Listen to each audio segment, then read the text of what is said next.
పేతురు రాసిన పత్రిక నుండి గత వారం మనం పాఠాన్ని ఆలోచించాం. పేతురు ఈ పత్రిక రాసే సమయానికి ఎవరైతే ఈ పత్రికను పొందారో ఆ సహోదరులు, ఆ సంఘాలు ఏ పరిస్థితుల్లో ఉన్నారటండి. ఏ పరిస్థితుల్లో ఉంటే నిత్య జీవాన్ని చూడండి, స్వాస్థ్యాన్ని చూడండి, అప్పుడు దాన్ని మీరు పట్టించుకోరు అని పేతురు చెప్పాడు.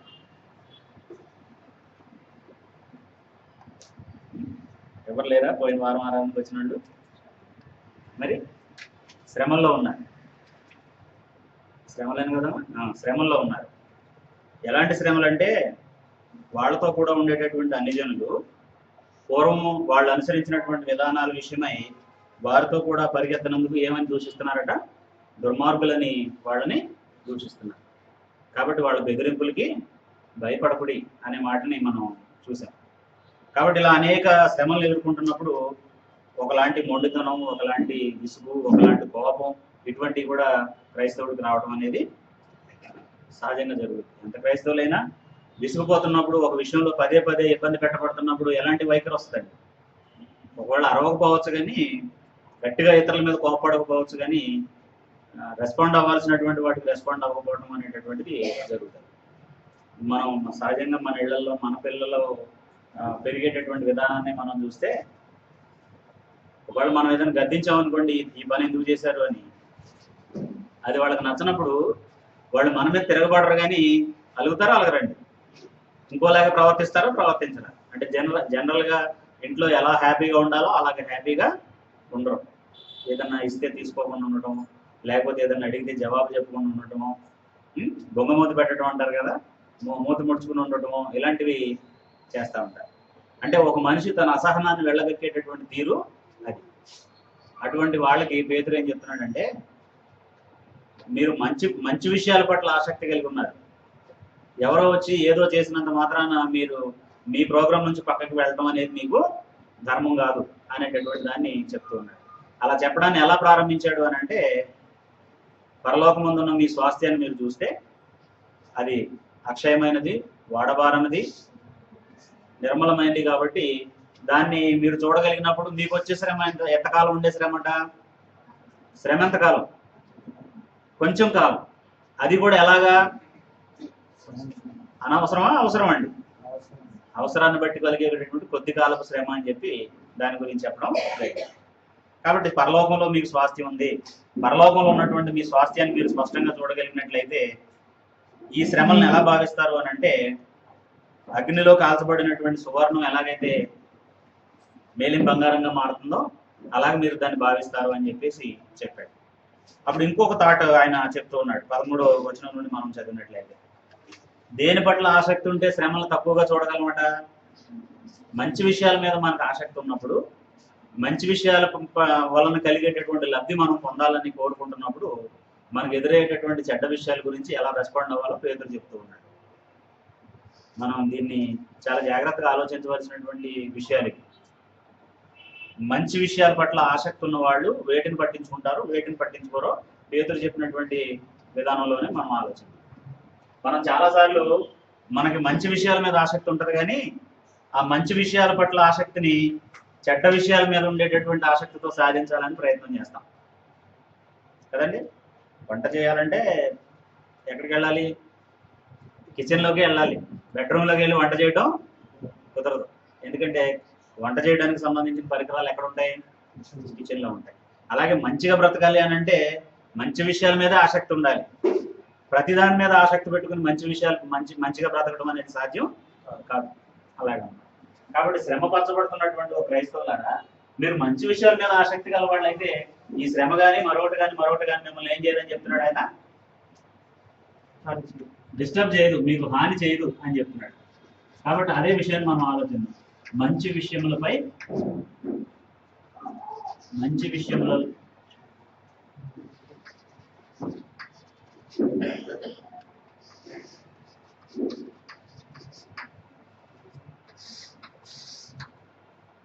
విషయాల పట్ల ఆసక్తి, మంచి విషయాల్లో ఆసక్తి. అక్కడన్నమాట 13వ వచనంలో ఉన్నమాట ఏంటంటే, మంచి విషయములలో ఆసక్తి గలవారైతే మీకు హాని చేయవాడు ఎవడు? మనకు మంచి విషయాల మీద ఆసక్తి ఉంటే మనకు ఎవరో ఏం చేయలేరట? హాని చేయలేరు అన్నాడు. ఇప్పుడు ఒక వ్యక్తి ఒక వ్యక్తి మంచి విద్యార్థిగా బాగా మార్కులు తెచ్చుకోవాలని ప్రయత్నం చేస్తున్నాడు, చదువుతున్నాడు. అప్పుడు ఎవరో వచ్చి మనం బయటకు వెళ్దాం, లేకపోతే మనం ఇంకో పని చేద్దాం, లేకపోతే మనం ఇంకేదైనా ఆలోచిద్దాం, ఇది ఎందుకులే అని చెప్పేసి ఆయన ఎంకరేజ్ చేశారు అనుకోండి, ఆయన ఆసక్తి మంచి అంటే సాధించవలసిన దాని మీద ఉంటే ఆ వచ్చినటువంటి వ్యక్తి మాట్లాడే మాటలు కానీ వాళ్ళ ఇన్ఫ్లుయెన్స్ కానీ పనిచేద్దా? ఒకవేళ ఆసక్తిలో ఏదైనా మార్పు ఉంటే మాత్రం ఏమవుద్ది? పనిచేస్తుంది. అలాగే పేతురు ఏమంటాడంటే, మిమ్మల్ని శ్రమపరిచేవాడు ఎవరి పక్షంగా పనిచేస్తున్నాడు? క్రైస్తవుల్ని శ్రమపరిచేవాళ్ళు ఎవరి పక్షంగా పనిచేస్తున్నారు? దేవుని పక్షంగానా, అపవాది పక్షంగానా? అపవాది పక్షంగా పనిచేస్తున్నారు. అతని ఆసక్తి ఏంటంటే తిట్టి కానీ, కొట్టి కానీ, సూటిపోటి మాటలని కానీ, శ్రమపరిచి కానీ మిమ్మల్ని ఏం చేయడం? మీ మంచి నుంచి మిమ్మల్ని తొలగించడమే. వాళ్ళ మార్గంలో ఉండాలి. ఇప్పుడు సాతానికి దేవుడు తేడా ఏంటంటే, దేవుడు ఏమంటాడంటే నేను కోరుకున్నట్టే ఉండు అంటాడు. సాతాన్ ఏమంటాడు తెలుసా? నేను కోరుకున్నట్టుగా ఉండకపోయినా పర్లేదు, కానీ ఎవరు కోరుకున్నట్టు ఉండొద్దు. ఏది ఫ్రీగా ఉంటుంది, ఏది ఈజీగా ఉంటుందండి? నేను చెప్పినట్టుగా చేయమనేదా, నీ ఇష్టం వచ్చినట్టు చేయమనేదా? దాన్ని ఎక్కువ ఇష్టపడతాం మనం. అందుకు మనం ఎక్కువ సార్లు ఎవరి మాట కంటే ఎవరి మాటలు ఎక్కువగా ప్రేమిస్తాం. మనం ఒప్పుకున్నా ఒప్పుకోకపోయినా సరే దేవుని మాటల కంటే అపవాది మాటలను ఎక్కువగా ఇష్టపడతాం. కారణం ఏంటంటే నీ ఇష్టం అంటాడు అతను. మన ఇష్టం అంటే ఎవరి ఇష్టం అనమాట? అది మనకి ఇష్టం వచ్చినట్టు ఉండటం అంటే ఎవరికి ఇష్టం వచ్చినట్టు ఉండటం, అది అతని టెక్నిక్. అందుకే ఆదికాండం 3వ అధ్యాయం 1వ వచనంలో భూమి మీద ఉన్నటువంటి జంతువులన్నింటిలో కూడా అపవాది లేకపోతే సర్పము అంటే పాము కాదండి అక్కడ యుక్తి, పాముది కాదా యుక్తి, ఏంది? అందులో ఉన్నటువంటి అపవాదిని గురించి మాట్లాడుతూ, అందులో ప్రవేశించినటువంటి అపవాదిని గురించి మాట్లాడుతూ అతను యుక్తి గలవాడు అని చెప్పాడు. తెలివితేటలు ఉండొచ్చు కానీ ఏముండకూడదు? యుక్తి ఉండకూడదు.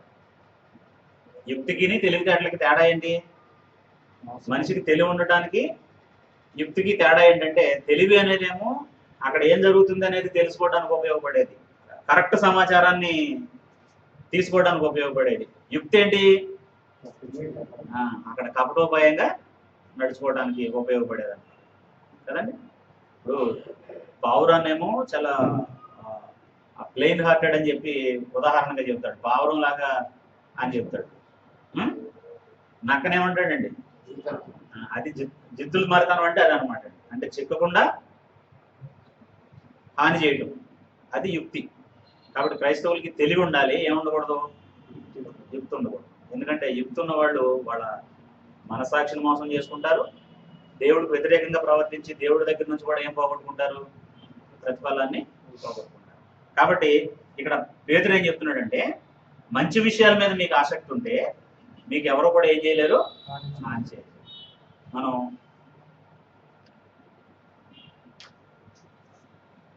అంటే శ్రమపరిచేవాడు, శ్రమపరచబడేవాడు, ఇద్దరిలో ఎవరు దేవుని దృష్టికి ఇష్టడు కాదు? శ్రమ పరిచేవాళ్ళ, శ్రమ పడేవాళ్ళ, శ్రమ పొందేవాళ్ళ? శ్రమ పొందేవాడితో కూడా ఎవరు ఉంటారంటే దేవుడు ఉంటాడు. శ్రమ పరిచేవాడితో ఎవరుంటారు? అపవాది ఉంటాడు. కానీ లోకం దృష్టి కానీ మన దృష్టి కానీ మనుషులందరి దృష్టి ఎలా ఉంటుందనంటే, శ్రమ పరిచేవాడు పైన ఉన్నాడు అనుకుంటాం, శ్రమ పొందేవాడు కింద ఉన్నాడు అనుకుంటాం. దేవుని ఆలోచనలు దానికి భిన్నమైనటువంటి అది చెప్పాలని పేతురు వాళ్ళకి ప్రయత్నం చేస్తున్నాడు. శ్రమ అంటే ఆసక్తి, మంచి విషయాల్లో ఆసక్తిగా ఉన్నటువంటి ఏంటంటే 2వ అధ్యాయం మనం చదివితే, 3వ అధ్యాయం మనం చదివితే,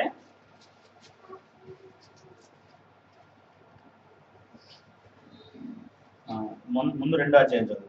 2వ అధ్యాయం 12వ వచనంలో 11వ వచనం నుండి మనం చదివితే, ప్రియులారా మీరు పరదేశులను యాత్రికులనై ఉన్నారు కనుక ఆత్మకు విరోధముగా పోరాడు శరీరాశలను విసర్జించి, శరీరాశులు అనేవి దేనికి వ్యతిరేకంగా పోరాడితే? ఆత్మకు వ్యతిరేకంగా పోరాడే శరీరాశలను విసర్జించి, అన్ని జనులు మిమ్మల్ని ఏ విషయంలో దుర్మార్గులను దూషింతురో ఆ విషయంలో వారు మీ సత్క్రియను చూచి వాటిని బట్టి దర్శన దినమందు దేవుని మహిమపరచున్నట్లు వారి మధ్యన మంచి ప్రవర్తన గలవారే ఉండవాలని మిమ్మల్ని ప్రతిమాలు పొందుతున్నాను. ఇప్పుడు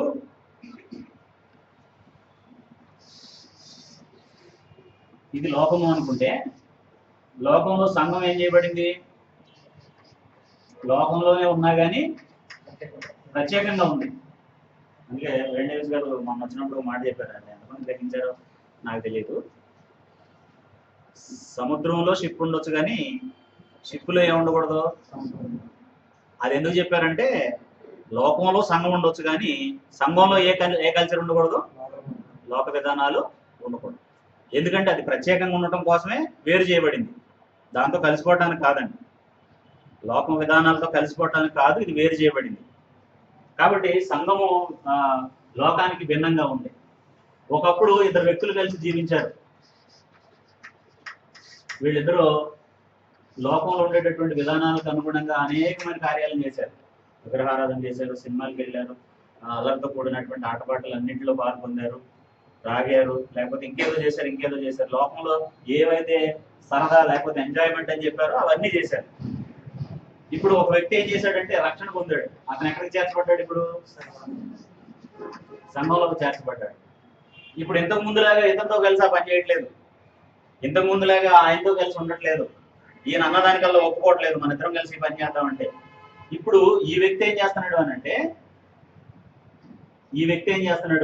ఈ వ్యక్తిని మరి మొన్నటిదాకా ఏం చేసావు నువ్వు, మొన్నటిదాకా చేసింది ఇప్పుడు ఎలా ఒప్పు అయిపోద్ది అని చెప్పి హేళన చేస్తూ ఏం చేస్తున్నాడట? దుర్మార్గుడని దూషిస్తున్నాడు. ఇప్పుడు పేదరు ఏం చెప్తున్నాడంటే, నువ్వు మంచి విషయం మీద ఆసక్తి ఉన్నవాడు కాబట్టి ఇతను తెలుసుకోవాలంటే, ఇతను దేవుడిని మహింపరచాలంటే, అతనికి ఉన్నటువంటి తప్పేంటో అతను ఎరగాలంటే ఏం చేయాలి? సరే ఎన్నిసార్లు అతనితో చెప్పించుకుంటాం, ఫోన్లో కొంచెం అటు ఇటుగా ఉంటే వాడు సంతోషంగా ఉంటాడు, నేను సంతోషంగా ఉంటానని కలిసిపోవాలా అతనితో? ఇప్పుడు కలిసిపోవడం వల్ల దేవుడు సంతోషిస్తాడా లేదా దేవుడు మహింపరచబడతాడా? ఈ ప్రత్యేకతను ఎలాగే కొనసాగించడం వలన దేవుడు మహింపరచబడతాడా? కానీ ఈ ప్రత్యేకతను ఎలాగే కొనసాగించినందుకు ఏం ఎదుర్కోవాలంట? కొంతకాలం శ్రమను ఎదుర్కోవాలి. ఈ శ్రమను ఎదుర్కొనేది ఏ విషయంలో ఆసక్తి ఉండబట్టి? మంచి విషయంలో ఆసక్తి ఉండబట్టి. మంచి విషయం మీద మనకు ఆసక్తి లేకపోతే ఇదంతా మనం అలా అనిపించుకోవక్కర్లేదు. అందుకే లోకంలో ఒక మాట అంటారండి, నలుగురితో నారాయణ. అలాగే అంటే దాని అర్థం ఏంటంటే ప్రత్యేకంగా కులంతో కలిసి ఉండాలనేది కాదు, కానీ ఎవరికి ఎలా కావాలో అలా ఉంటే అయిపోద్ది కదా, ఈ తలనొప్పి అంత ఎందుకు అనేది లోక విధానం. కానీ దేవుడు సంఘం నుండి తన బిడ్డలైనటువంటి వారి నుండి కోరుకునేది ఏంటి? ప్రత్యేకంగా ఉండాలన్నా కలిసిపోవాలని. కాబట్టి ఇప్పుడు ఇక్కడ ఆ మంచి విషయాల మీద ఆసక్తి ఉండాలి అని అంటే, నువ్వు ఏ విషయంలో శ్రమపరచబడుతున్నావో, నువ్వు ఏ విషయంలో దూషించబడుతున్నావో అలాగే కొనసాగు నువ్వు. అర్థమైందమ్మా ఆ మాట? ఇప్పుడు నువ్వు ఏ పని చేయట్లేదని నిన్ను లోకస్తులు దూషిస్తున్నారో, వాళ్ళతో కలిసి మరలా పాపం చేయట్లేదని నిన్ను ఎలాగైతే వాళ్ళు పాయింట్అవుట్ చేస్తున్నారో, ఆ విషయంలో వీళ్ళ మాట వినాలా, ఆ స్టాండ్ మీదే ఉండాలండి. వాళ్ళు ఈయన ఏ పరిస్థితిలో ఉన్నాడు అలాగే ఉండాలా, ఈయనతో కలిసిపోవాలి. మరలా ఈ తిట్టేది ఎందుకు, వేళాకోళం చేసేది ఎందుకు, దూషించేది ఎందుకు, మరలా ఎక్కడ తెచ్చేయడానికి? సంఘంలో నుంచి ఎక్కడ తెచ్చేయడానికి? లేదా ఈ ప్రత్యేక స్థితిలో నుంచి ఎక్కడ తెచ్చేయడానికి? కాబట్టి ఇప్పుడు వీళ్ళు కోప్పడి ప్రతిసార్లు వాళ్ళ చేత మనం అనిపించుకోవడం ఎందుకని, వాళ్ళు అన్న పని చేయకపోయినా సరే ఏం చేస్తున్నారంటే, మీరే దుర్మార్గులు, మీరే పాపులు, మీ కల్చర్ ఎలాంటిది, మీ సంస్కృతి ఎలాంటిదని దూషిస్తున్నారు. అప్పుడు తెలియకుండా ఏం జరుగుతుంది? నీకు అర్థమైందా తేడా? ఇప్పుడు ఈ వ్యక్తి ఏం చేయట్లేదంటే మునుపుట్లా ఇదంతో కలిసి తాగట్లా, మునుపుట్లా ఇదంతో కలిసి లోక కార్యాలన్నింటిలో పాల్పొందట్లా. కానీ ఏమంటున్నాడు? నువ్వు లోకస్తుడివి, నిన్ను పరిపాలించేది సాతాను, నేను కాదు దుర్మార్గుడు నువ్వే అంటున్నాడు అనమాట. అంటే దాని అర్థం అతను అనుకున్నది సాధించాడు లేదా ఇతను? ఇప్పుడు ఏ విషయంలోనైతే వీళ్ళని దూషిస్తున్నారో అదే మాట తిరిగి మళ్ళీ వీళ్ళని అన్నారు అనుకోండి, వీళ్ళు అప్పుడు ఏమైంది అంటున్నాను? ప్రత్యేకంగానే ఉన్నాడా? వచ్చేసాడు, ఇక్కడికి వచ్చేసాడు. కాకపోతే ఇంతకుముందు చేసిన పనుల విషయంలో కాకుండా ఇంకొక విషయంలో అన్నమాట. అలా రెచ్చగొట్టి తప్పు చేయించడం అనేటటువంటిది ఎవరు నైజం?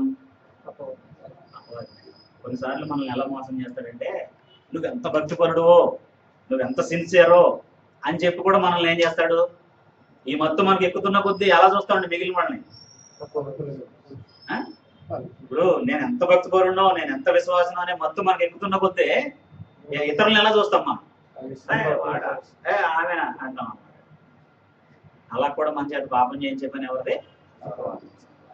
కాబట్టి మోసం అనేది ఎలాగా మనం అనుకోని విధంగా మనల్ని అందులోకి లాగడం మోసం అనమాట అండి. మోసం అనే మాటకి అర్థం ఏంటంటే, మనకు తెలిసి జరిగేది కాదు మోసం.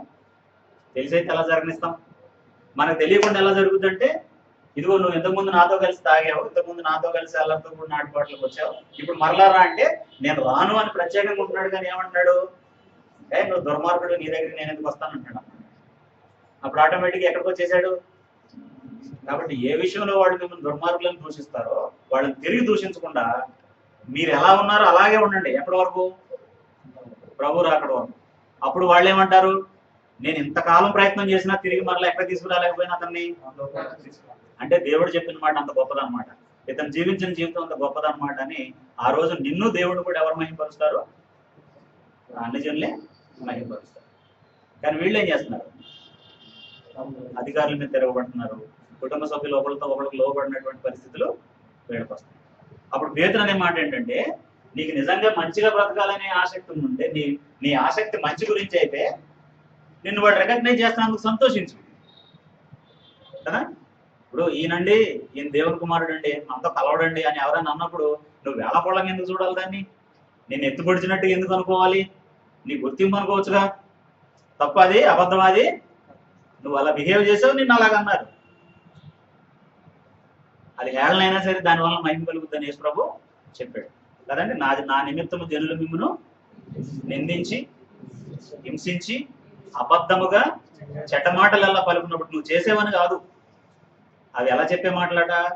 అబద్ధముగా చెడ్డ మాటలల్లా పలుకున్నప్పుడు సంతోషించి ఆనందించి. ఓకే, వాళ్ళు నన్ను బాగానే అర్థం చేసుకున్నారు, నేను వాడితో కలవననే సంగతి వాడికి బాగా అర్థమైంది, నేను వాళ్ళలాగా తిరిగి మరలా లోకంలో ఉండే విధానాలను అనుసరించరని దాన్ని బాగా గుర్తించారు వీళ్ళు. కానీ మనం ఏం చేస్తామంటే, మనకు ఒక సామెత ఉందండి లోకంలో, blood is thicker then water అని. రక్త సంబంధాలకి ఆత్మ సంబంధం కంటే ఎక్కువగా ప్రాధాన్యత ఇస్తాం. దేవుడితో ఉండే సంబంధానికి ఎక్కువ ప్రాధాన్యత ఇస్తామా? బంధు ప్రీతికి, రక్త సంబంధాలకి, వీటికి ఎక్కువ ప్రాధాన్యత ఇస్తామండి. అది మన కుమారుడి విషయంలోనైతే దేవుడి కంటే కుమారుడికి ఎక్కువ ప్రాధాన్యతనిచ్చి ఆయన మద్దతులోకి మనం వెళ్ళిపోతాం. అది పూర్తిగా పిల్లడిని వదులుకోవడం కంటే ఎలాగోలాగా ఆయనతో టైఅప్ అయి ఉండటం మంచిది కదా. పూర్తిగా కుమార్తెను వదులుకోవడం కంటే ఎలాగోలాగా టైఅప్ అయి ఉండటం మంచిది కదా. పూర్తిగా అన్నయ్యను తమ్ముడిని వదులుకోవడం కంటే ఎలాగోలాగా టైఅప్ అయి ఉండటం మంచిది కదా. ఇది మన సెన్స్.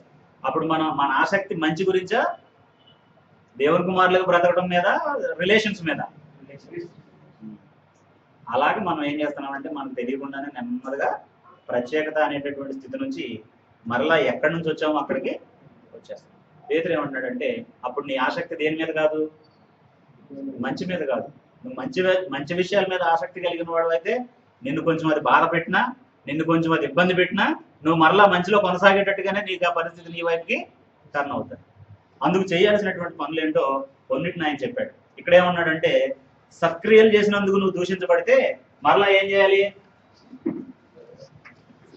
నువ్వు మంచి పని చేసినందుకు ఎవరైనా నిన్ను దూషిస్తే, అంటే ఈ రోజు ప్రపంచం పరిస్థితి ఎలా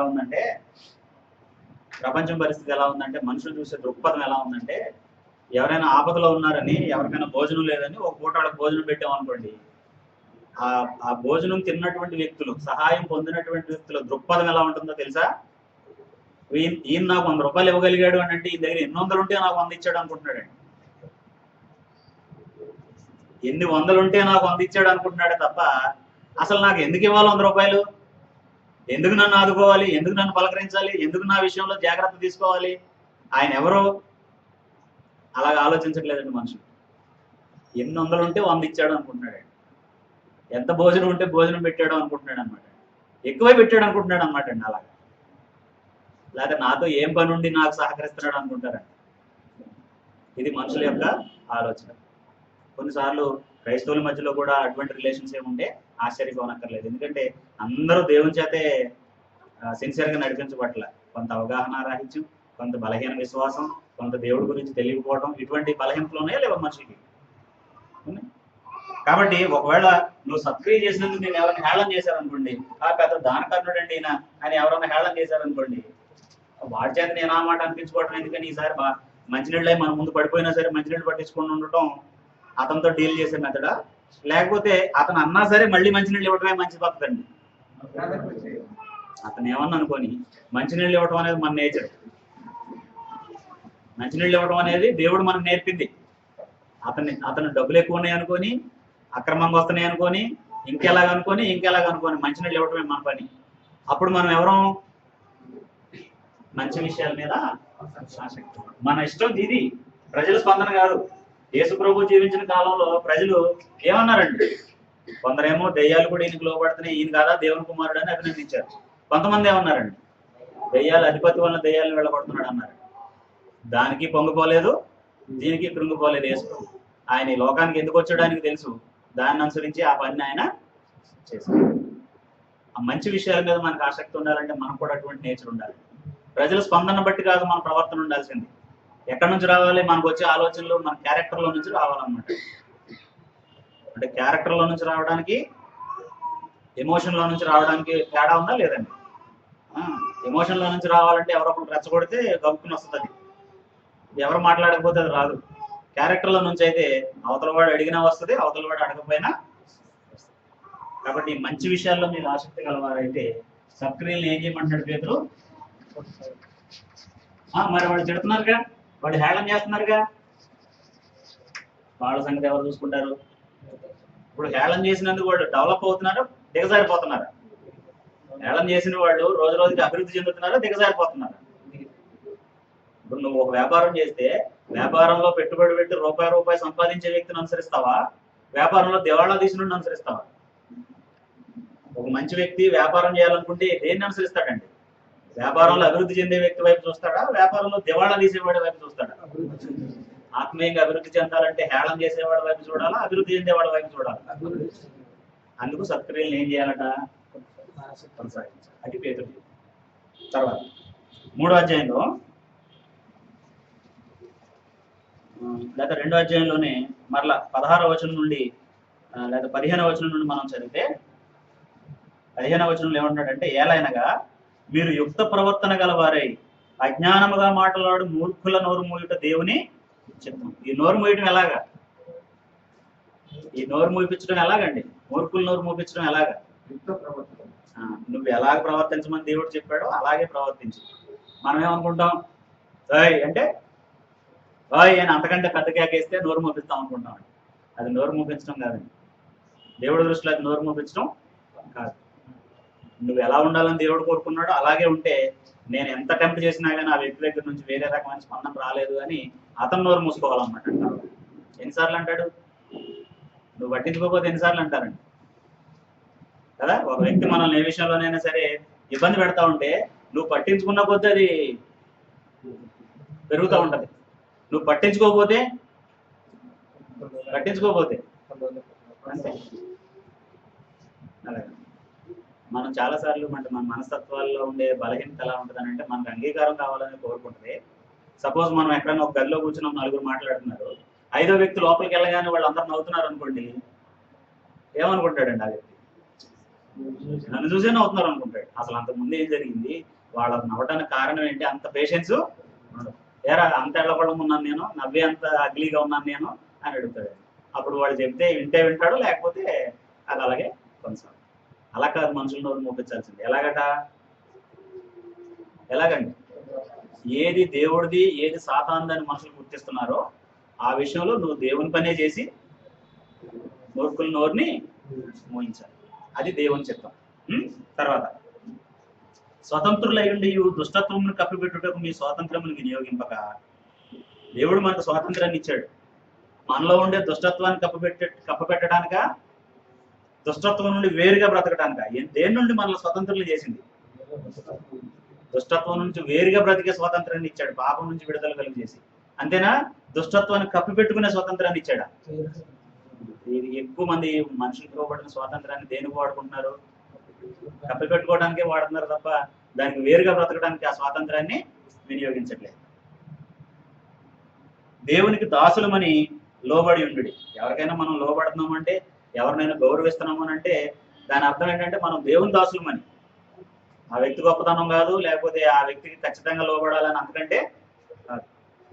నేను ఎక్కడో ఒక సామెత చూశానండి. ఒక ఆఫీస్కి వెళ్ళినప్పుడు అక్కడ దాని డోర్ పోస్టర్ మీద రాశారు ఏమనంటే, నువ్వు ఎవరినైనా మోసగించినప్పుడు నువ్వు తెలివి కలవాడిని అని అనుకోవద్దు, ఆ వ్యక్తి నిన్ను అంతగా భరిస్తున్నాడని నువ్వు గ్రహించు అని చెప్పేసి.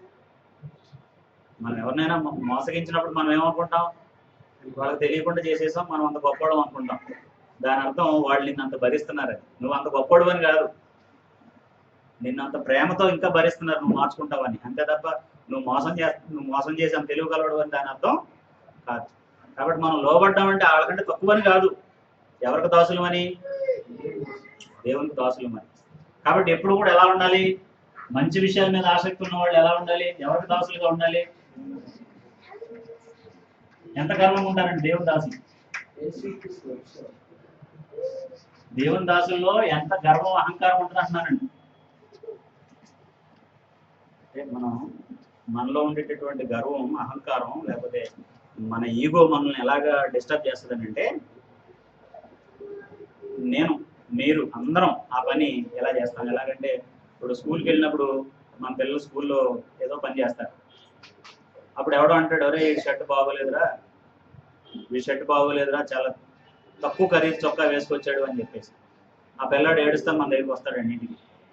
ఇంటికి వచ్చి ఏమంటాడంటే, డాడీ నన్ను స్కూల్లో అందరూ వాళ్ళకంటే చీప్ క్వాలిటీ షర్ట్ వేసుకుని వచ్చాడు అనేసి అన్నారు అని అంటారు. అప్పుడు మన ఈగో ఎలా పని చేస్తుందండి? సర్లే మనకేముంది అదే వేసుకుంటాం, వాళ్ళతో మనకేంటిలే అని చెప్పగలుగుతామా? ఏం చొక్కా వాడు బాబు ఏం చొక్కా వేసుకున్నాడు, వాడు తాత ఏం చొక్కా వేసుకున్నాడు, రమ్మను, మనకున్న దాంతో ఎంత ఉంది వాడికి చూద్దాం రమ్మని అంటామా? ఏది తొందరగా వస్తుందండి మనలో నుంచి? రెండోది తొందరగా వస్తుంది. వాడికి అన్ని కోట్లు ఉన్నాయా, వాడికి అన్ని లక్షలు ఉన్నాయా, ఎన్నో మాట్లాడతాం ఆ పిల్లల ముందు. అప్పుడు ఏం నేర్చుకుంటారండి వాళ్ళు? ఈగోయిస్టిక్ గా ఉండాలని నేర్చుకుంటారా, ఇతరులకి లోబడాలని నేర్చుకుంటారా? మనకు తెలియకుండా చాలా విషయాలు మనం పిల్లల మనసుల్లో పెట్టేస్తాం. కాబట్టి లోబడి ఉండటం అనేది దేవుని పిల్లల లక్షణం. అది దేని మీద ఆసక్తి ఉన్నవాడు చేసే పని? మంచి విషయాల మీద ఆసక్తి ఉన్నటువంటి వాడు చేసేటటువంటి పని. కాబట్టి మిమ్మల్ని పరిపాలించే నాయకులు దుర్మార్గులైనా సరే ఎవరిని బట్టి వాడికి లోబడి ఉండమన్నాడు? దేవుని బట్టి దేవుడు అధికారికి లోబడమన్నాడు. ఆ అధికారికి నువ్వు లోబడి ఉండు. ఈ లోబడేది వాడి గొప్పతనాన్ని చూసి కాదు, ఎవరిని బట్టి? దేవుడిని బట్టి అతనికి లోబడి ఉండు అని చెప్పాడు. 18వ వచనంలో పనివారులారా, 17వ వచనంలో ఏమన్నాడంటే, అందరినీ సన్మానించుడి, సహోదరులను ప్రేమించుడి, దేవునికి భయపడుడి, రాజు ఎంత దుర్మార్గుడైనా సరే రాజును ఏం చేయాలట? సన్మానించాలి. తర్వాత 18వ వచనంలో పనివారులారా, మంచివారును సాత్వికులైన వారికి మాత్రం కాక, వాళ్ళకి మనం ఎటు లోబడతాం కదా. ఒకరి కింద పని చేసేటప్పుడు మంచివాడు సాత్వికుడైన వ్యక్తి ఉంటే ఎటు లోబడతాం, దాని గురించి మనకి ఎవరు చెప్పనక్కర్లా, చేయనక్కర్లా. ఎవరు కూడా లోబడాలట? ముష్కరులైన మీ యజమానులకు పూర్ణ భయంతో లోబడి ఉండు. కాబట్టి లోబడటం అనేది ఎవరిని బట్టి? దేవుని బట్టి. మంచి విషయాల మీద ఆసక్తి ఉన్న వాళ్ళు ఏం చేస్తారు? సత్క్రియల్ని కొనసాగిస్తారు. ఎవరు తిట్టుకున్నా, ఎవరు హేళన చేసినా, ఎవరేమనుకున్నా, ఎందుకంటే అది మంచి కాబట్టి. దేవునికి దాసులుగా ఉంటారు, తమను తాము ఇతరులకు లోపరుచుకునేటటువంటి వారిగా ఉంటారు. 3వ అధ్యాయంలో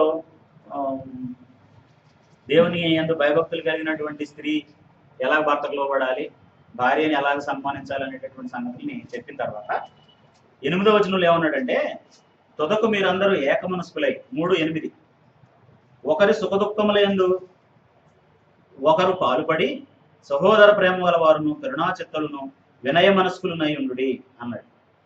ఆశీర్వాదమునకు వారసులవుటకు మీరు పిలువబడితే కనుక కీడుకు ప్రతి కీడైనను ఏం చేయకూడదట? మంచి విషయాల మీద ఆసక్తి ఉన్న వాళ్ళు ఏం చేయకూడదు? మనకి ఎవరైనా కీడు చేసినా సరే మళ్ళీ ఏం చేయకూడదు? వాళ్ళకి ప్రతి కీడు చేయకూడదు.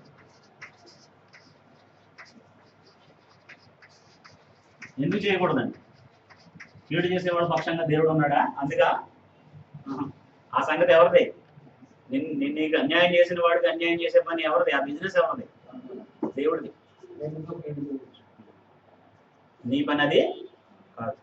సరే, ఆ నష్టాన్ని దేవుడు ఇంకోలాగా పూడుస్తాడు. మనకి ఎవరైనా నష్టం చేస్తే ఆ నష్టాన్ని పూడ్చడానికి మన వెనక ఎవరున్నారు? దేవుడు ఉన్నాడు. మనం కాదు ఆ నష్టాన్ని పూడ్చుకోవాల్సింది. కాబట్టి కీడుకు ప్రతి కీడు ఏం చేయకూడదు అన్నాడు. తర్వాత దూషణకు ప్రతి దూషణ అయినను. మరి కోపం వస్తుంది కదండి.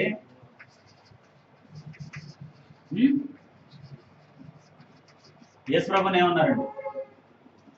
యేసుప్రభుని ఏమన్నారు? మనుషులు ఎలా దూషించారు?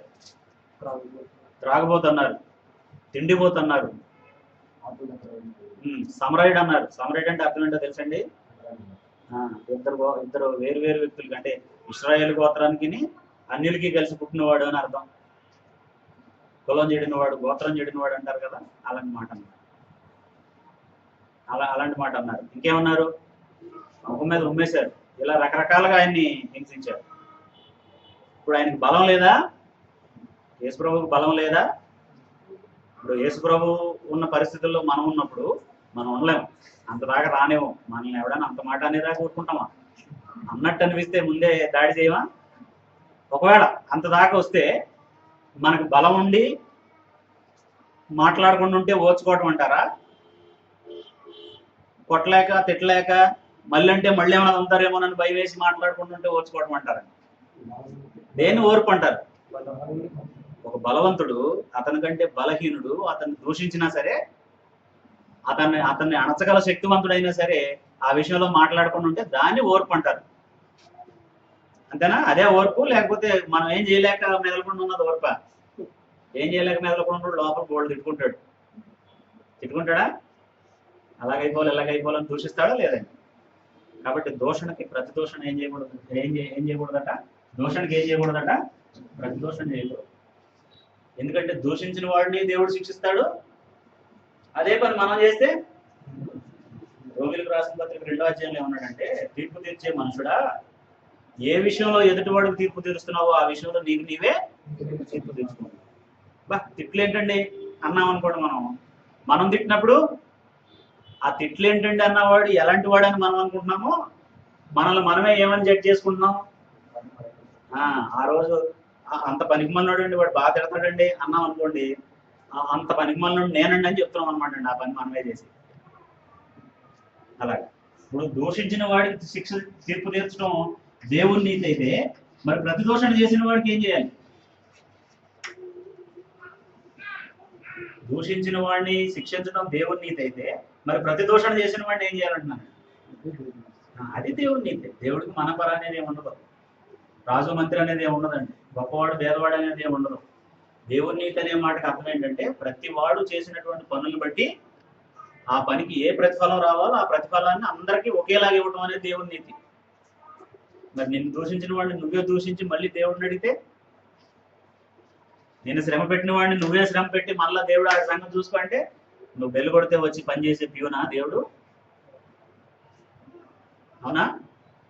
కాబట్టి మంచి విషయాల మీద ఆసక్తి ఉన్న వాళ్ళు ఓర్చుకుంటారు, వాళ్ళ సంగతి దేవుడు చూసుకుంటాడని భావిస్తారు. అంటే మనకు కలిగే కష్టం మనల్ని దేని నుంచి దూరం చేయకూడదు, మన ఆత్మీయత నుంచి, మనం దేవుడితో కలిగి ఉన్న సంబంధం నుంచి దూరం చేయకూడదు. అలా జరిగింది అని అంటే మనకు దేని మీద ఆసక్తి లేదు? మంచి విషయాల మీద ఆసక్తి లేదు కదండి.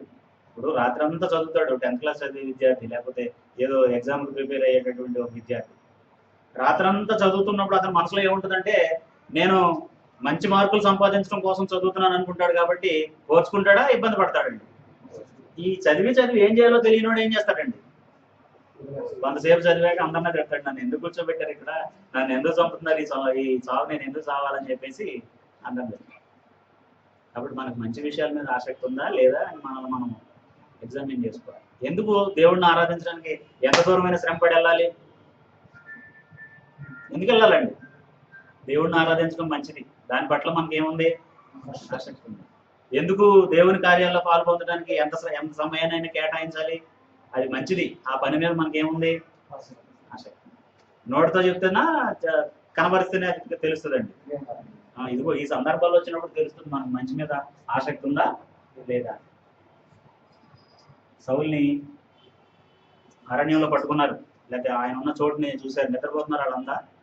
దావీదుకి ఈటి చేతికి ఇచ్చారు, ఇచ్చి ఇదిగో నిన్ను చంపాలనుకున్న శత్రువుని దేవుడే నీకు అప్పచెప్పాడు, చంపేయి, ఒక్కేటికి చంపేయి, మేమందరం నీ చుట్టూ ఉన్నాం అన్నాడు. దావీదే ఉన్నాడండి, యెహోవా చేత అభిషేకం పొందాడు అతను. ఏ ఆసక్తి ఉండబట్టి అంత పగ, అంత ప్రతీకారం కూడా కంట్రోల్ అయింది. దావీదుకి ఎప్పుడు ఏ ఆసక్తి ఉంది? ఆయనకి మంచి మీద ఆసక్తి ఉందన్నమాట. నేను చంపను, దౌష్ట్యం దుష్టుని వలన పుడుతుంది, నా వలన పుట్టకూడదు. దౌష్ట్యం ఎవరి వలన పుడుతుంది? దుష్టుని వలన పుడుతుంది, నా వలన పుట్టకూడదు, నా వలన అలా జరగకూడదు, అతని సంగతి దేవుడు చూసుకుంటాడని విడిచిపెట్టాడు. కాబట్టి ఇప్పుడు మనం ఆలోచించినా సరే, మన కుటుంబాలు, మన పరిస్థితులు, మనం ఉండే సంఘాలు, మన చుట్టూ ఉన్నటువంటి సహోదరులు, మంచి విషయాల మీద ఆసక్తి ఉందా? మాటకు మాట అనే అంత షార్ట్ టెంపరే ఉందా మనకి? ఇప్పటికీ మనకి అంతే షార్ట్ టెంపర్ ఉంది. ఆ షార్ట్ టెంపర్ ఏం చేస్తుంది? దేవుడికి దగ్గర చేస్తుందా, దూరం చేస్తుందా? మనం దూరం చేస్తాం. కాబట్టి పేతురు ఏమంటాడంటే, ఎప్పుడైనా సరే నీలో ఏముందో నీకు అర్థం కానప్పుడు నీకు నీవే హాని చేసుకుంటావు. ఇప్పుడు మంచి విషయాల మీద ఆసక్తి గలవారైతే మీకు హాని చేసేవాడు ఎవడు? హాని చేసేవాడు ఎవడు అన్నాడంటే అది ఎవరి వల్ల కూడా కాదు, అపవాది వలన కూడా కాదు నీకు హాని చేయడం. నువ్వు ఎలా చేస్తేనే అతను వచ్చి నిన్ను నష్టపరచగలడు. నీకు దేవుడు అంటే భయం ఉంటే, దేవుడు అంటే ఇష్టం ఉంటే నేను అపవాది కూడా ఏం చేయలేడు. అందుకే అన్నాడు, మంచి విషయాల మీద మీకు ఆసక్తి ఉంటే మీకు హాని చేసేవాడు ఎవడు అన్నాడు. అప్పుడు ఇంకో మాటని ఇప్పుడు మనం చదివినటువంటి లేఖనాల్లో చెప్పాడు, అది చదువుతాం. 13వ వచనం నుండి మనం చదివితే 10వ వచనం నుండి చదువుతామండి. ఇది కూడా కంప్లీట్ చేద్దాం. జీవమును ప్రేమించి మంచి దినములు చూడగోరు వాడు, ఎవరైనా సరే జీవాన్ని ప్రేమించి మంచి దినాలను చూడాలనుకుంటే ఏం చేస్తాడట? చెడ్డదానిని పలుకకుండా తన నాలుకను, కపటపు మాటలు చెప్పకుండా తన పెదవులను కాచుకున్నాడు. అతడు కీడు నుండి తొలగి మేలు చేయవలెను. కీడు నుండి తొలగిపోవడానికి సూత్రం ఏంటంటే, మనం చాలాసార్లు ఏమంటామంటే, నా వలన నీకు అపకారం ఉండదు, ఉపకారం ఉండదు అంటాం. ఉపకారం లేకపోతే ఖచ్చితంగా ఏముంటుంది? అంటే ఏదో ఒకటి ఉంటుంది, రెండో లేకుండా ఉండవండి. అప్పుడు ఆ వ్యక్తికి ఇంకా ఎక్కువ మారు మనసు కలిగేలాగా చేయాలని అంటే, మన కీడు చేసిన వ్యక్తికి కూడా మరలా ఏం చేయాలి? ఏం చేసే ప్రయత్నం చేయాలి? మేలు చేయాలి. అప్పుడు అతను కీడు నుండి తొలగినవాడు. కీడు నుండి తొలగి మేలు చేయాలి. సమాధానమును వెతికి వెంటాడాలి. సమాధానం మన దగ్గరికి రాదు, మనమే ఎక్కడికి వెళ్ళాలి? సమాధానం. ప్రశాంతంగా బ్రతకాలని మనం కోరుకుంటాం. ప్రశాంతంగా బ్రతకడానికి ఇది సూత్రం అంటే దాన్ని అనుసరించం కదండి. డాక్టర్ గారు నేను 2 రోజుల్లో లేచి తిరగాలండి, ఏం మందులు ఇస్తారో నాకు తెలియదు అని అంటే ఆయన 4 రకాల మందులు రాశారు, టాబ్లెట్స్, సిరప్లు, అవి వేసుకోం. ఎలా 4 రోజుల్లో తిరిగి లేస్తాం కదండి. నీకు నిజంగా ఆసక్తి ఉంటే ఏం చేయాలి? నీకు ఇచ్చిన మందుల్ని. అలాగే నిజంగా నీకు సమాధానం కావాలంటే దేవుడు సమాధానం అనేదాన్ని ఏదన్నా వెలుగులాగా నీ మీద పంపిస్తాడా? దేవుడు చెప్పిన సూత్రాలను అనుసరించడమేనా? దేవుడు చెప్పిన వాటిని అనుసరించడమే. సమాధానానికి దేవుడు కొన్నిటిని ఏర్పాటు చేశాడు. ఇలా ఉన్నవాడు సమాధానపరచబడతారు, ఇలా ఉన్నవాడు సంతోషంగా ఉంటారు, ఇలా ఉన్నవాడు ధన్యులుగా ఉంటారని దేవుడు చెప్పాడు. అది నువ్వు అనుసరించు, సమాధానాన్ని అనుభవించు. ఎవరికైనా అదే సూత్రం. ఫేవరిజం లేదు దేవుడి దగ్గర. నేను బోధకుడు కాబట్టి నాకు సమాధానం ఇచ్చి, బోధ రానటువంటి వాళ్ళకి అసమాధానంగా బ్రతికించే అలాంటి ఫేవరిజం ఏమి దేవుడి దగ్గర, పార్షియాలిటీ ఏమి దేవుడి దగ్గర లేదు. నాకైనా మీకైనా ఎవరికైనా ఒకటే సూత్రం, సమాధానంగా ఉండాలంటే ఇలా ఉండాలి, అలా ఉంటే సమాధానంగా ఉండాలి. సమాధానాన్ని మనమే ఏం చేయాలి? ఒకటి వెతకాలి, అది కనపడినప్పుడు దాన్ని ఏం చేయాలి? వెంటాడాలి, వెంటాడాలి. అప్పుడే దాన్ని అనుభవిస్తాం. తర్వాత ఎందుకు అలా పని చేయాలంటే, ప్రభువు కన్నులు నీతిమంతుల మీదను. ఎవరి మీద ఉన్నాయి?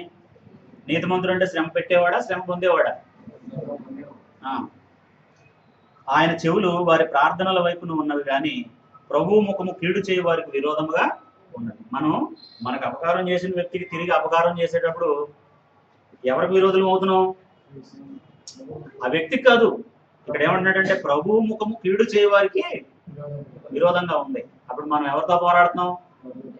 తిరిగి దేవుడితో పోరాడుతున్నాం అనమాట. మనకి ఎవరైనా ఏదైనా చేసినప్పుడు అదే పని వాళ్ళకి తిరిగి చేయాలనుకుంటే మనం ఆ వ్యక్తితో కాదు పోరాడేది, ఎవరితో పోరాడుతున్నాం? దేవుడితో పోరాడుతున్నాం. కాబట్టి ప్రభు ముఖం కీడు చేసేవారికి దూరంగా, విరోధంగా ఉంది. మీరు మంచి విషయములలో ఆసక్తి గలవారైతే మీకు హాని చేయవాడెవడు? మీరు ఒకవేళ నీతి నిమిత్తము శ్రమ పడినను మీరు ధన్యులే కదా. నీతి నిమిత్తం ఒక వ్యక్తి శ్రమపరచబడినా సరే అది అతనికి ఏంటంట? ధన్యతే అని చెప్పాడు. వారి బెదిరింపులకు భయపడకుడి, కలవరపడకుడి, నిర్మలమైన మనసాక్షి కలిగిన వారే. ఎప్పుడు నిర్మలమైన మనసాక్షి ఉంటుంది మనకి? ఏది చేయొచ్చు, ఏది చేయకూడదు అనే క్లారిటీ మనకు ఉన్నప్పుడు మనసు నిర్మలంగా ఉంటుంది. అవునండి. ఇప్పుడు ఎవరైనా కాఫీ రంగు నీళ్లు తెచ్చి మనకి ఇచ్చారనుకోండి, ఇది కాఫీ అని చెప్పారనుకోండి, కాఫీ ఎలా ఉంటుందో, దాని రుచి ఎలా ఉంటుందో, దాని వాసన ఎలా ఉంటుందో తెలిసిన వ్యక్తి ఎలా ఉంటుంది మనసు? కాఫీ ఏమో అనుకుంటాడా?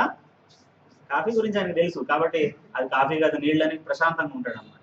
తెలియకపోతే తాగి చూడాల్సి వస్తుంది కాఫీ ఏమో అని. అప్పుడు మనసు ఆందోళన చెందుతుంది అనమాట అండి, ఇది అవునా కాదా, అవునా కాదా అని. కాబట్టి మనసు నిర్మలంగా ఉండాలంటే సమాచారం దాంట్లో ఉండాలి. బిగ్ బజార్ దగ్గర దిగారు, 4 రోడ్లు ఉన్నాయి అక్కడ. మనం ఏం చెప్పామంటే ఈ చర్చ్ బిల్డింగ్కి రావాలంటే ఇటు రావాలని చెప్పారు. క్లియర్గా తెలిసిన వాళ్ళు ఎలా వస్తారండి? ఎవరైనా అడ్డుపడి ఏమంటే ఇది కాదండి, ఇటు కాదండి, మన్సూరాబాద్కి వెళ్ళాలని అన్నా సరే వాళ్ళకి ఏం ఆందోళన ఉండదు. కారణం ఏంటి? వాళ్ళకి తెలుసు క్లియర్గా ఇదే రోడ్డు, ఇక్కడే చర్చ్ బిల్డింగ్ ఉంది అనే సంగతి తెలుసు వాళ్ళకి. ఒకవేళ ఆ క్లారిటీ లేకపోతే ఎక్కడుందో బిల్డింగ్ తెలియకపోతే అటని చెప్తే అటు వెళ్తారు, ఇటని చెప్తే ఇటు వెళ్తారు, ఇటని చెప్తే ఇటు వెళ్తారు. కాబట్టి మనల్ని కొంతమంది ఏం చేస్తారట, నువ్వు దేవుడిని నమ్మేవా, నువ్వు ఆదివారం ఆరాధన చేయాలా, నువ్వు బైబిల్ చదువుకోవాలా, నిన్ను ఎవరన్నా ఏమనంటే తిరిగి మళ్ళీ ఏమనకూడదా, ఎక్కడుందమ్మా చెప్పు ఇదంతా, దేనికోసం నువ్వు ఇదంతా చేస్తున్నావు చెప్పు అని అంటే, ఇదిగో నేను ఒక రోజు పరలోకంలో ఉన్న నా స్వాస్థ్యాన్ని స్వతంత్రించుకోవడం కోసం ప్రస్తుతం ఆ పని చేస్తున్నాను అనే క్లారిటీ మనకు లేదనుకోండి, మనసాక్షి ఎలా ఉండదు, నిర్మలంగా నెమ్మదిగా ఉండదు. అప్పుడు వాళ్ళ బెదిరింపులు, వాళ్ళ కలవరం ఏం చేస్తాయంటే మనల్ని ఇంకొక డైరెక్షన్లోకి తీసుకెళ్తాయి. చాలా మంది పిల్లలు ఇంటర్మీడియట్ అయిన తర్వాత, ఇప్పుడు లేదే మా పరిస్థితి, ఇప్పుడు బోర్డు అంత అవేర్నెస్ వచ్చింది, పేరెంట్సే డిసైడ్ చేస్తున్నారు. మా టైంలో లేకపోతే మా తర్వాత ఒక 5-6 సంవత్సరాల తర్వాత, అంటే 90s లో 10th క్లాస్ చదివినటువంటి వాళ్ళ పరిస్థితి అంటే తెలుసా, 10th క్లాస్లో మంచి మార్కులు వచ్చిన పిల్లలు ఏం చదవాలో అనేటటువంటి గైడెన్స్ లేక వాళ్ళ లైఫ్ని నాశనం చేసుకున్న వాళ్ళు 3 మంది ఉన్నారు. ఒక ఆయన వచ్చి ఇది చదువు అంటాడు, ఒక ఆయన వచ్చి అది చదువు అంటాడు, ఆ పేరెంట్స్కి ఏమీ తెలియదు. అప్పుడు ఏమవుతారండి వాళ్ళు, ఏదో ఒకదానికి ఫిక్స్ అయ్యి ఏదో ఒకటి చదువుతారు, అది వాళ్ళకి ఇష్టమైన సబ్జెక్ట్ కాకపోతే వాళ్ళని ఇబ్బందుల్ని ఎదుర్కొంటారు. ఆ క్లారిటీ లేకపోతే ఏమవుతుందంటే మోస్ట్లీ మోసపోతాం మనం.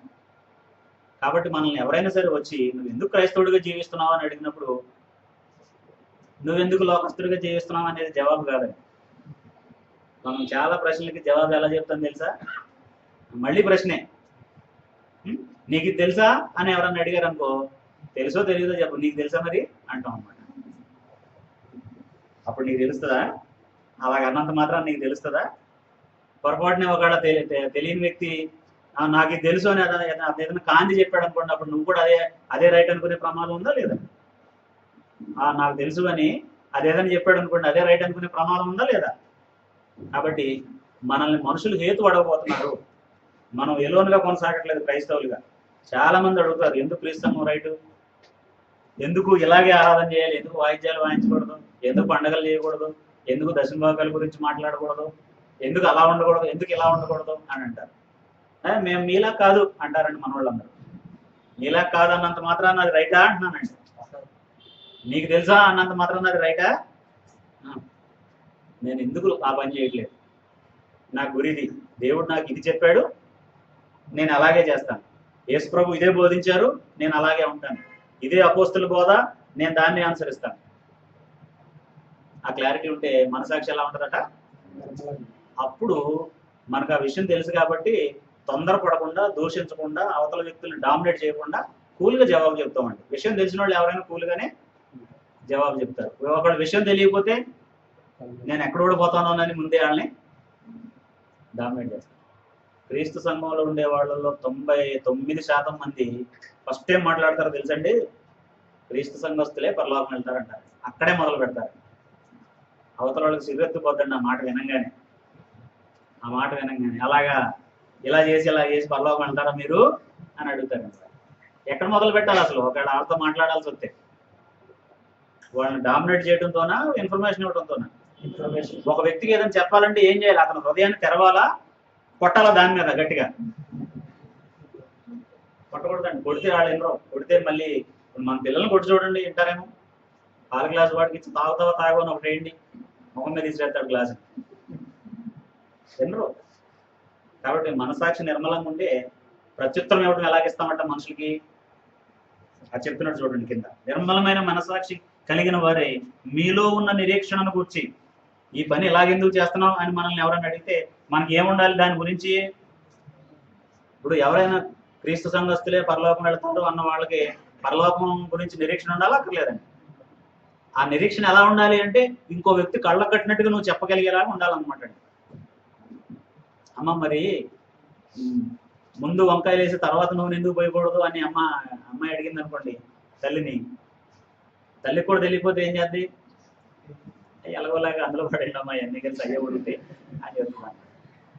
తల్లి క్లారిటీ ఉంటే ఏం చెప్పింది, అలాగా కంగారు పడకు, నువ్వు వంకాయ కూర వండాలనుకుంటున్నావు కదా, నువ్వు ఫస్ట్ ఈ పని చేయి, తర్వాత ఇది పెట్టు, తర్వాత ఇవి కట్ చేసినట్లు ముందు ఇదే, ఇంతవరకు అయిన తర్వాత అప్పుడు మళ్ళీ నెక్స్ట్ వేయాల్సింది వేయి, ఇలాగ కూర అవుతుంది అని కూల్గా చెప్తుందండి. తెలియకపోతే ఏమే నాకు వంకాయ కూర వండటం కూడా రాదా అంటదండి తల్లి కూతుర్ని. ఎలా వండాలో చెప్పదు. ఏమంటది, నాకు ఆ కూర వండటం కూడా రాదేంటమ్మా అంటదన్నమాట. వస్తే చెప్పు మరి, ఆ ప్రశ్న ఎందుకు? దాన్ని కోపడాలా, తత్తరపడాలా, కంగారు పడాలా? అక్కర్లేదు. కూల్గా చెప్పు, అది ఇదిలాగా ఇదిలాగా ఇదిలాగా. నమ్మటం నమ్మకపోవడం అనేది వాళ్ళ హెడ్. మంద కాదండి అది. నమ్మితే మేలు పొందుతారు, నమ్మకపోతే నష్టపోతారు. వాళ్ళ గురించి వాళ్ళు దేవుడికి లెక్క చెప్పాల్సినటువంటి వాడు.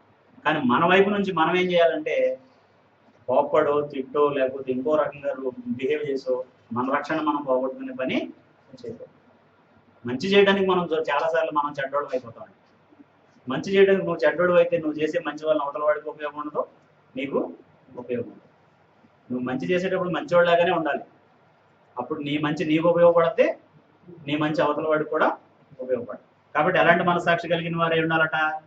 నిర్మలమైన మనసాక్షి కలిగిన వారే మీలో ఉన్న నిరీక్షణను గురించి మిమ్మల్ని హేతువడుగు ప్రతి వానికి ఎలా జవాబు చెప్పాలట? ఇక్కడ సాత్వికం ఏంటి, నియమం ఏంటి? సాత్వికంతో అంటే నియమంతో. మనం జవాబు చెప్పడానికి కూడా దేవుడు ఒక నియమం చెప్పాడు. మనతో ఎవరైనా మాట్లాడేటప్పుడు వాళ్ళకి జవాబు చెప్పడానికి దేవుడు ఒక నియమం చెప్పాడా? లేదండి. ఎలాగైనా మాట్లాడవచ్చా? ఇది కూడా తెలియదా అని మాట్లాడవచ్చా? అలా మాట్లాడకూడదు. అదేంటో వివరంగా చెప్పే బాధ్యత మన మీద ఉంది. ఎందుకంటే యేసు ప్రభు ప్రజలతో మాట్లాడుతున్నప్పుడు ఆయన దయగల మాటలకు ప్రజలు ఏం చేశారట? ఆయన దయగల మాటలకి ఆశ్చర్యపోయాడు. ఎవరితో కఠినంగా మాట్లాడాడు? తెలిసి తెలియనట్టు నటించే వాళ్ళు ఉన్నారు కొంతమంది. ఎవరాళ్ళు? శాస్త్రులు, పరిసయ్యులు. నిన్ను వల్లే నీ పొరుగువాడిని ప్రేమించు అనే సూత్రాన్ని యేసు ప్రభు చెప్తే ఆయనకు అర్థమైంది ప్రేమించడం అంటే ఏంటో, నిత్య జీవానికి వారసుడు అవ్వడం అంటే ఏంటో. అందరూ ఏమనుకుంటారు అని ఏమన్నాడు? నా పొరుగువాడు ఎవడు అని అడిగాడు. ఇప్పుడు నిత్య జీవం గురించి మాట్లాడేవాడు పొరుగువాడు ఎవడో తెలీదా అంటే అది అడిగే ప్రశ్న ఎందుకు అడిగాడు అని అంటే అతను ఈగో హట్ అయింది. అందరి ముందు యేసు ప్రభువుని అడిగాడు నిత్య జీవానికి వారసున్న వాళ్ళంటే ఏం చేయాలి? ఆయన ఏమన్నాడంటే మరి ఇంతకాలం నుంచి ధర్మశాస్త్రానికి బోధకుడుగా ఉన్నావు కదా, నీ బోధ ఉన్న వాళ్ళందరూ ఎలా నిత్య జీవాన్ని స్వతంత్రించుకున్నారు అని అడిగితే ఆయనకి అప్పుడు అర్థమైంది పిక్చర్. అప్పుడు ఏమన్నాడు? నేను బోధిస్తున్నాను కానీ నా పొరుగువాడు ఎవడో నాకు ఇంతవరకు తెలియలేదు అన్నాడు. అప్పుడు నీ పొరుగువాడు ఇతను అని చెప్పడానికి యేసు ప్రభు ఉపమానం చెప్పి నువ్వు పోయి అలాగే చెయ్యి అని చెప్పాడు. కాబట్టి కఠినంగా ఎవరితోనన్నా యేసు ప్రభు మాట్లాడాడంటే వేషాలు వేసేవాళ్ళతో మాట్లాడాడు ఆయన.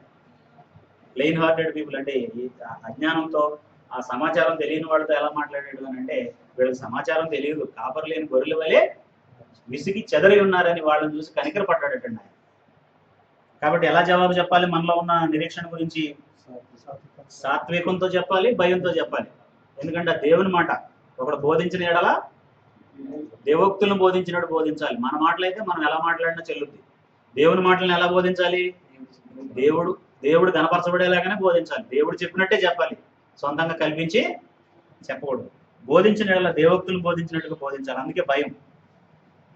సమాధానము చెప్పుటకు ఎల్లప్పుడూ సిద్ధముగా ఉండి, ఎందుకు వచ్చిన గొడవలు అనుకోవాలా? మళ్ళీ సాత్వికంతో చెప్పాలి, నెమ్మదిగా చెప్పాలి. కాబట్టి అసలు చెప్పకుండా ఉంటే బెటర్ అనా?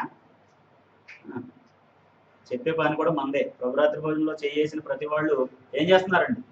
ఇక్కడ ప్రభువును ప్రచురిస్తున్నారు, ప్రభువును ప్రచురించవలసిన బాధ్యతని వాళ్ళ మీద వేసుకుంటున్నారు.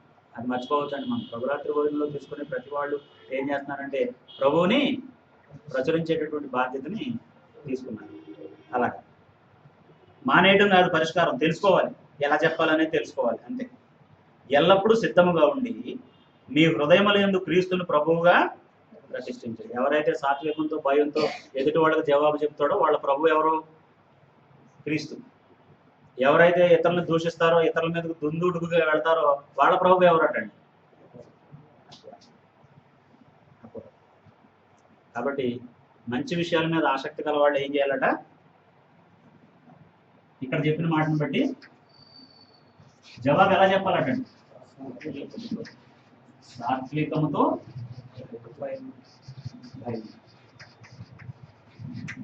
ఇంకొక మాట చెప్పి నేను ముగిస్తాను. 5వ అధ్యాయంలో 5వ వచనం నుండి మనం చదివినట్లయితే, చిన్నలారా మీరు పెద్దలకు లోబడి ఉండడి. ఇప్పుడు చిన్నలారా అంటే ఇక్కడ వినయ్, ప్రశాంత్, ఇక్కడున్న చిన్నపిల్లలు ఉన్నారు కదా, వాళ్ళ మరి ఎవరు ఈ చిన్నలారా అంటే? సంఘంలో ఉన్న వాళ్ళే.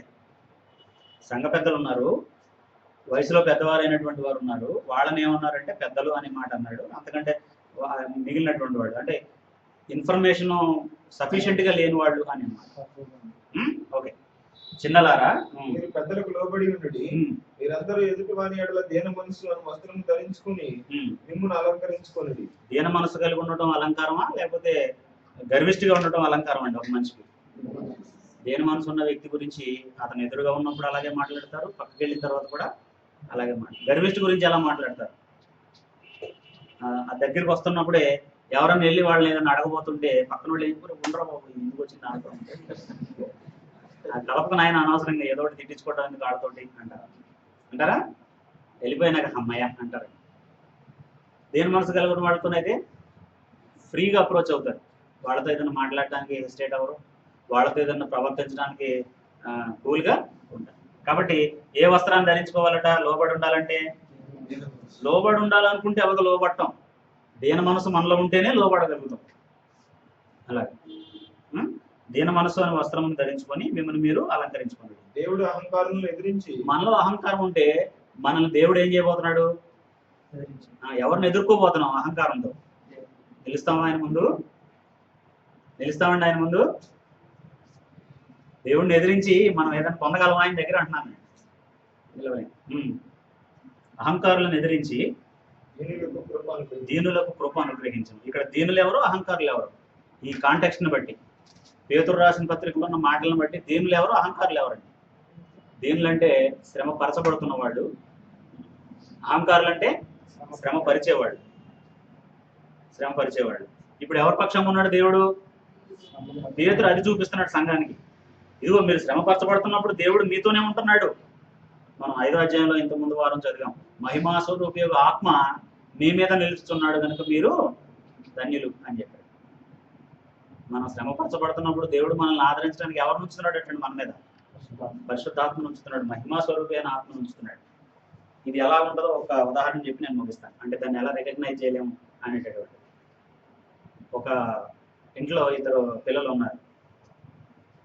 మా పిల్లలే అనుకోండి, వినయ్ వినమ్రత 2 ఉన్నారు.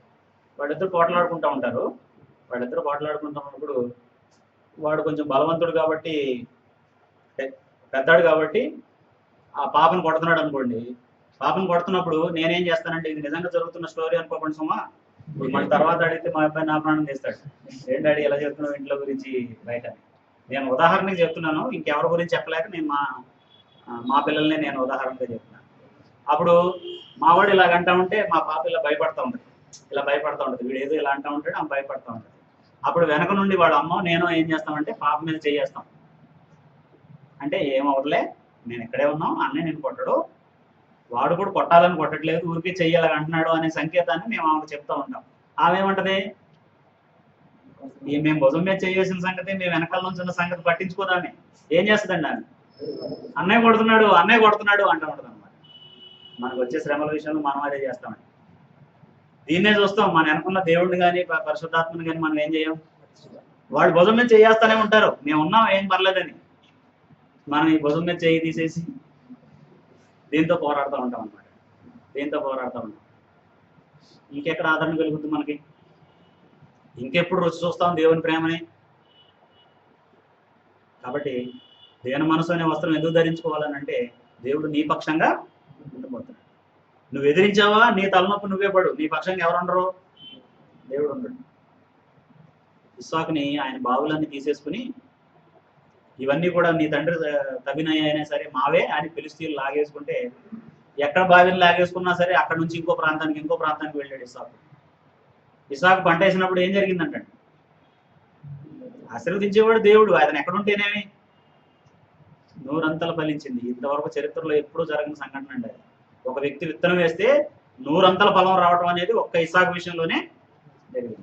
మరలా కొంతకాలం అయిన తర్వాత ఫీకోలు అబీమెలెకు అనేటటువంటి ఫిలిష్తీయుల రాజును సైన్యాధిపతి వెళ్ళి, నువ్వు గొప్ప వ్యక్తి అయ్యావు కాబట్టి మా మీదకి ఎప్పుడు యుద్ధానికి రావద్దని ఆయనతో సమాధానానికి వెళ్ళారండి, రాజీకి వెళ్ళారండి.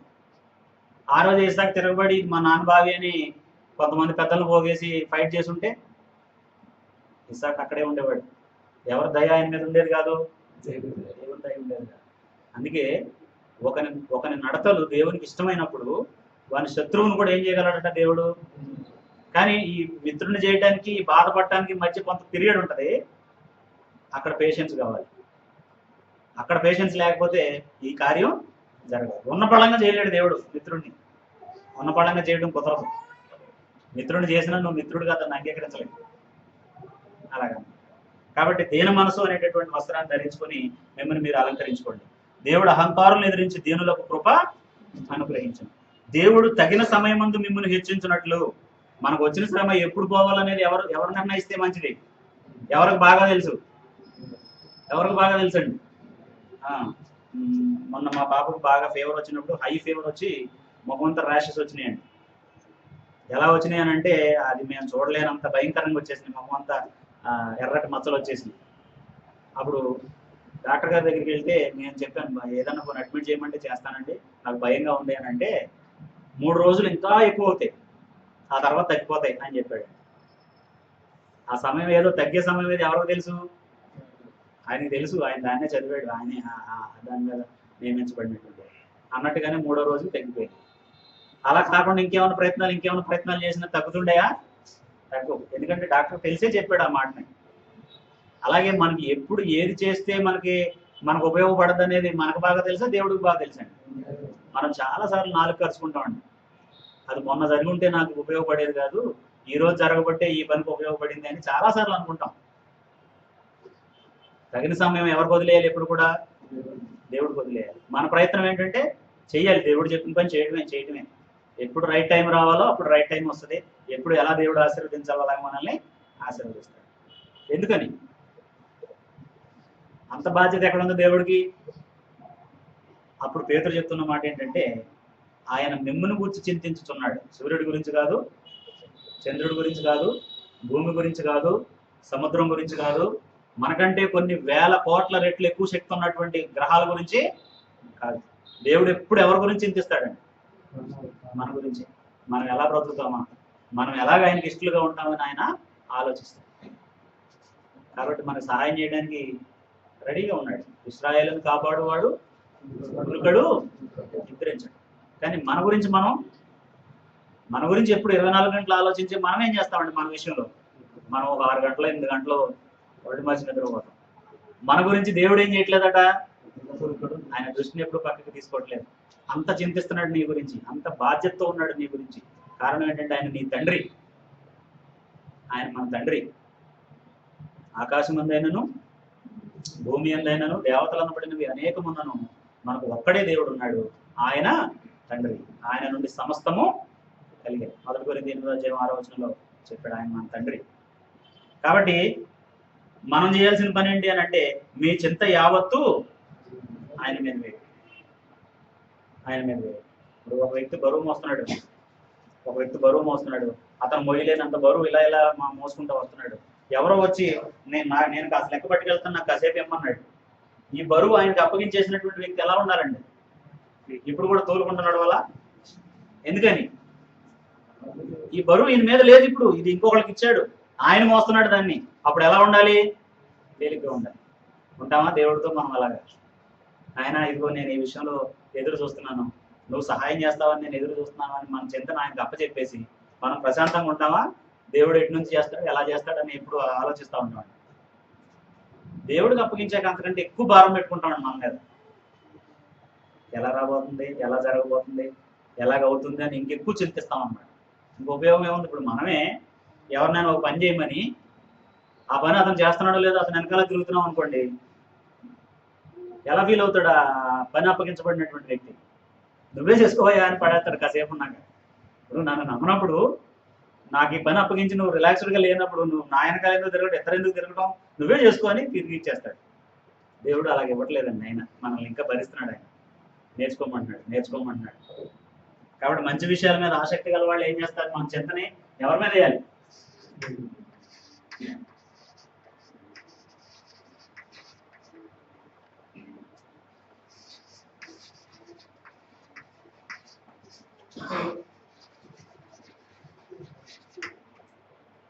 ఒకసారి అందరం ఆలోచిద్దాం. మనం మంచిగా ఉన్నాం, మనం మంచి చేస్తున్నాం, మంచి విషయాల మీద ఆసక్తిగా ఉన్నాం మనం అని మనం చాలా సందర్భాల్లో అనుకుంటాం. పేతురు చెప్పిన ప్రకారం మనకి దేని మీద ఎక్కువ ఆసక్తి ఉంది? మంచి విషయాల మీద ఆసక్తి గల వారమై మనల్ని ఎవరేమనుకున్నా సరే సత్క్రియలు చేసుకుంటూనే పోతున్నామా? చెప్పొద్దు, ఆలోచించండి ఎవరికాడి. దేవుడికి దాసులుగా ఉన్నామా? కీడుకు ప్రతికీడు చేయకుండా ఉండే కంట్రోల్ మనకి సంపాదించుకుంటున్నామా? ప్రతి దోషణ చేయనంత నిగ్రహాన్ని మనం ఇంకా సంపాదించుకున్నామా? సాత్వికంతో భయంతో ఎదుటి వాళ్ళకి జవాబు చెప్పేంత ఓర్పు నియమం మనకున్నాయా? ప్రభువుని మన హృదయాల్లో ప్రతిష్ఠించుకున్నామా? మన చింత ఆయన మీద వేసి దేవుడు చూసుకుంటాడు అనే అంత భక్తి విశ్వాసం మనలో ఉందా? ఒకవేళ ఉంటే మనం దేని మీద ఆసక్తి గలవాళ్ళం? ప్రతిఫలం ఏంటంటే ఎవరు కీడు మనకి చేయలేరు. ప్రతిఫలం ఏంటంటే కీడు మన దగ్గరికి రాదు. అసలు కీడు మన దరి చేరదు. ఏది ఆసక్తి ఉంటే, మంచి విషయాల మీద ఆసక్తి ఉంటే. మంచి విషయాల మీద ఆసక్తి లేకపోతే కీడే తిరుగుతుంది మన చుట్టూ. కాబట్టి పేతురు చెప్పిన మాటల్ని మనం ఆలోచిద్దాం. ఒకవేళ ఆయనకుండే అప్పుడున్న ప్రజలకు ఉండే అంత ఇబ్బంది మనకు లేకపోవచ్చు, కానీ శ్రమ ఉందా లేదండి? ఇతరుల చేత మనం నెగిటివ్ పీపుల్ ఉన్నారు లేదా మన మధ్యలో? అందరూ భలే పని చేస్తున్నారు, మీరు బాగా ఆరాధన చేస్తున్నారు, బాగా ప్రార్థన చేస్తున్నారు అనేవాళ్ళు. మన సహోదరుల్లోనే ఒకళ్ళు చేసిన పని ఇంకొకళ్ళు కామెంట్ చేసేటటువంటి పరిస్థితులు ఉంటాయి. వాళ్ళు చేయకపోతే ఇంకొకళ్ళు చేస్తే అది మంచిది కాదు అనే చెప్పేటటువంటి పరిస్థితులే ఉంటాయి. అయినా సరే ఆ వ్యక్తుల మాటలను కానీ ఆ వ్యక్తుల ప్రవర్తన కానీ పట్టించుకోకుండా మంచిలో మనం ఏం చేస్తూ వెళ్ళాలి? సక్రియలు చేసుకుంటూనే వెళ్ళాలి. కాబట్టి అన్ని లేకపోయినా కొన్ని మనకున్నాయి అనేది వాస్తవం. ఈ కొన్నిటిని ఎదుర్కొనేటప్పుడు మన ఆసక్తి మంచి మీద. ఎందుకు అసలు మంచి అంటే ఏంటి? యేసుక్రీస్తు కాలంలో సద్బోధకుడా అని ఆయన సంబోధించాడు ఒక వ్యక్తి వచ్చి. అప్పుడు ఆయన అన్న మాట ఏంటంటే, సద్బోధకుడు నన్ను ఎలా అంటున్నావు? దేవుడు ఒక్కడే మంచివాడు. ఈ మంచి అనే దానికి స్టాండర్డ్ దేవుడు, మనం అనుకునేవన్నీ కాదండి. 20 రూపాయలది ఒకటి, 40 రూపాయలది ఒకటి, 60 రూపాయలది ఒకటి, 80 రూపాయలది ఒకటి, 100 రూపాయలది ఒక వస్తూ ఉంటారండి. 20 రూపాయలే కొనగలిగిన వ్యక్తికి 20 రూపాయలే మంచిది. 40 రూపాయలు కొనే శక్తి మాత్రమే ఉన్నవాడికి 40 రూపాయలు మంచిది. 80 రూపాయలు కొనుక్కోగలిగిన వ్యక్తికి 80 రూపాయలు మంచిది. 100 కొనగలిగిన వాడికి 100 రూపాయలు మంచిది. ఇన్ని వేరియేషన్స్ ఉంటాయి మన మంచిలో, అంటే మనుషుల యొక్క మంచి అని అనుకునే దాంట్లో. కానీ ఇక్కడ అన్ని వేరియేషన్స్ లేవండి, ఒకటే ఉంది స్టాండర్డ్. అది ఎవరైనా దేవుడు ఒక్కడే మంచివాడు, ఆయన చెప్పిందే మంచి, ఆయన అనుసరించమన్నదే అంతే. అంటే అక్కడ ఉన్న మాటనే నేను దేవుని విషయంలో ఆసక్తి అంటే అది వేరు. మన సమస్య బోర్డుది కాదు, చాక్రీస్ది కాదు, అది మన సమస్య అండి. అందుకే ఇప్పుడు దేవుని మాట ఏ అర్థం వేస్తుంది, మనుషుల మాట ఏ అర్థం వేస్తుంది, అంతే. ఆ ఆలోచనే మనల్ని చక్కగా ప్రవర్తించేటట్టుగా చేస్తుంది. అందరికీ